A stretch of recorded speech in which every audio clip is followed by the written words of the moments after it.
here, and everything, all of our technical staff here to this executive budget hearing. And today we have the executive institutions as scheduled to be here. In summary, just the intent of this is to listen to you, forms that you receive from government for 2025. What is it that you're doing with it? What are some of the things that we should look forward to, the performance of the budget? And for 2026, what are some of the major highlights that you need to do for 2026? And what is it that is needed that you think government can come in to meet you either at the midpoint or to help you achieve that objective that you set for the institution? So as part of the PFM law, there should be a committee set up to listen to spending entities before the budget is sent to the president and forward to the national legislature. This has been a practice in time past, or maybe over time the process got included, so we intend to reactivate it. So that's why you see there's a full committee that has been constituted as per the law to just listen to you, to see how we can intervene and before the budget is finally sent. So the committee is going to introduce themselves so you can know who's on the committee and the different roles that they're going to play. After the presentation or during the presentation, people will come in for clarity for more information when required. So I'm Sarah Magumboba, I'm the Assistant Minister for Budget. And John Kohani, he is Minister of Kostempe Kafuan, Minister of Finance, and Mr. Kalechi Bronson, the Deputy Minister for Budget and Development Planning.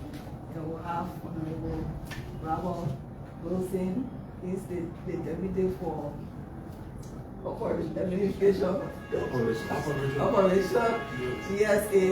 We'll have Darano, he's the Deputy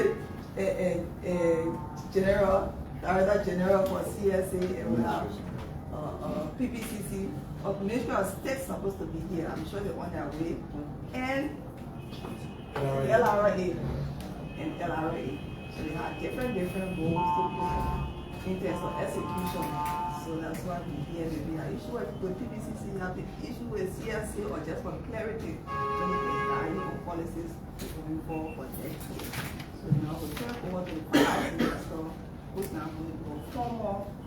Welcome, Stephen. Well, Madam Chairperson, and members of the other commissioners here present, and your team, let me formally welcome you to the Ministry of Finance. But this is not an interaction with just the Ministry of Finance. This is an interaction with the Budget Committee of the Republic of Liberia, as mandated by the PFM law. The committee goes beyond the Ministry of Finance, State, Ministry of State, GSA, CSA, PPCC, and we incorporate the Liberia Authority as and when necessary, given that some of the conversations hold up on revenue matters.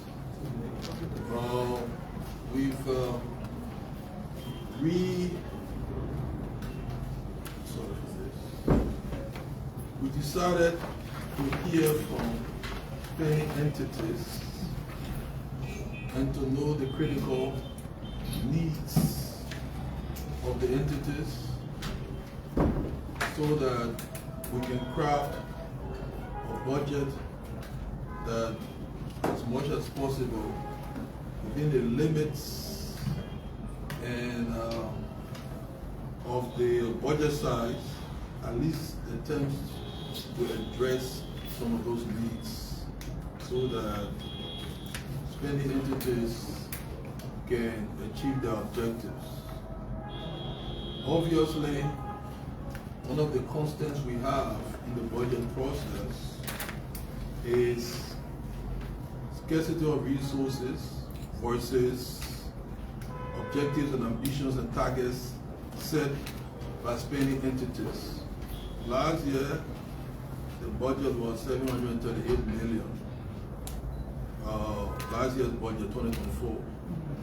This year's budget is 880.7 million. So that was material growth over last year's budget. But if you just oppose this year's budget, which is 2025, 880, against the basic requests, I said basic requests that came from spending entities which hovered around 2 billion, you would know that although the budget size grew, we could not realistically capture all what spending entities want to do, want to achieve. But that's how the budget process is. This year, there are running estimates. We hope that at the end of the day we can get something more significant. We want to put out the estimates now on the revenue side, but we are hoping that by the time we submit the budget by law on the 31st, on or before the 31st of October, something can, something more accommodating can be seen on the revenue side, so that we get more accommodating on the expenditure side, because we must get to give. No matter how significant, passionate the story is on the expenditure side, if we don't raise the revenue, we cannot give on the expenditure side.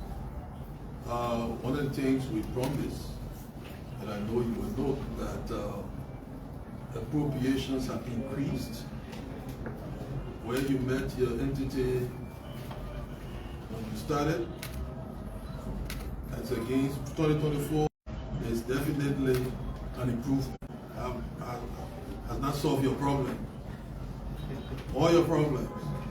So the thing we commit is that between 2025 and 2026, you will see an improvement. To what extent will be determined by what we have on the revenue side. I want to say that the President and ourselves take you very seriously. I personally, we will do our part to show that what you need to deliver and to deliver on your targets. And your target is, to fight. You are the frontline fighter in the war against corruption. There are others on the preventive side, but at the end of the day, you are the last end. Prosecution, identifying, what have you. Because this war has to be multifaceted. We're trying to put in systems to reduce, if not eliminate, these kinds of practices that rob our people.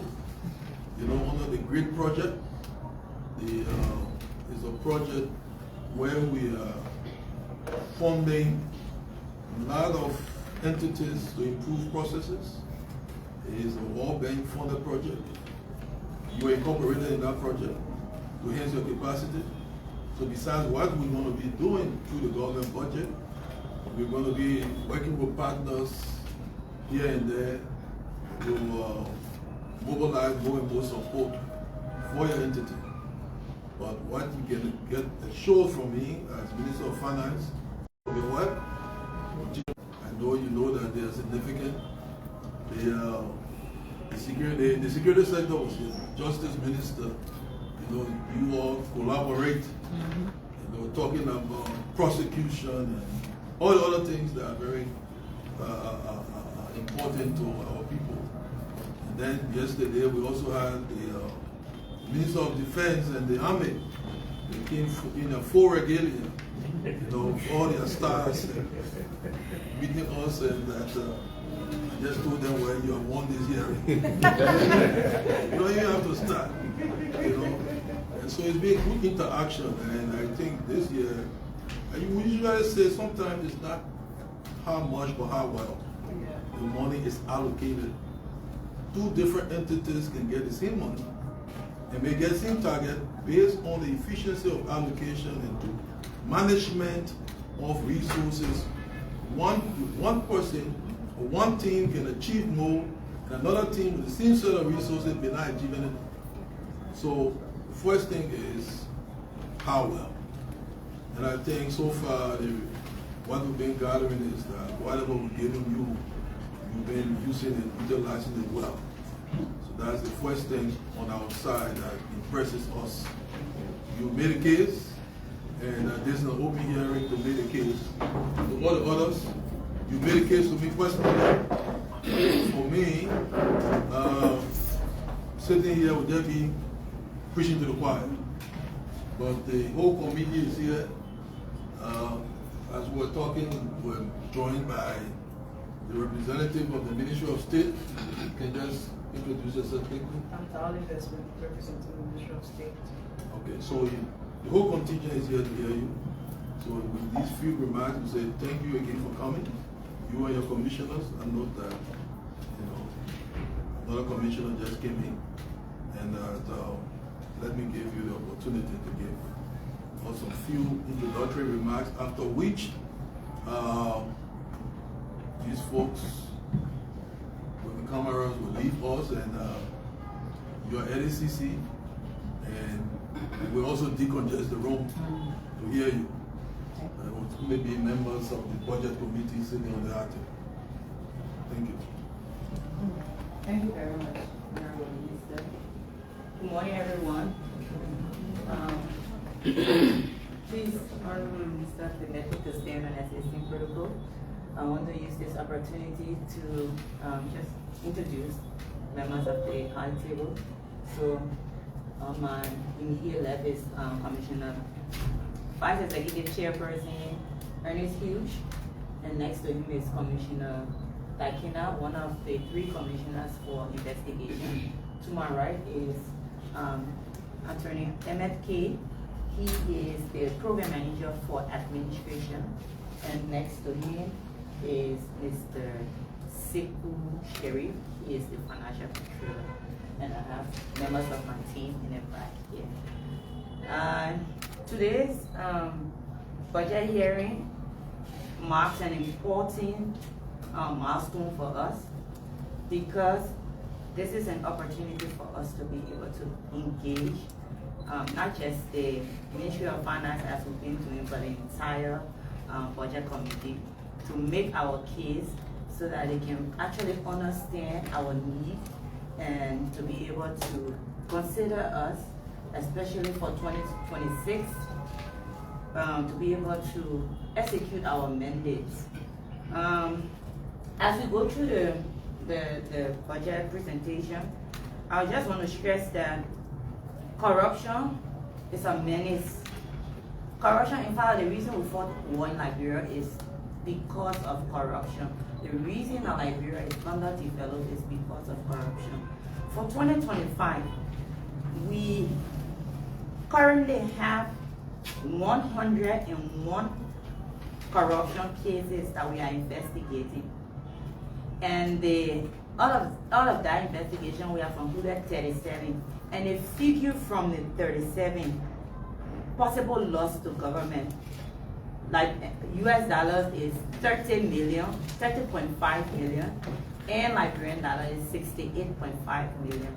Imagine if we could just work together.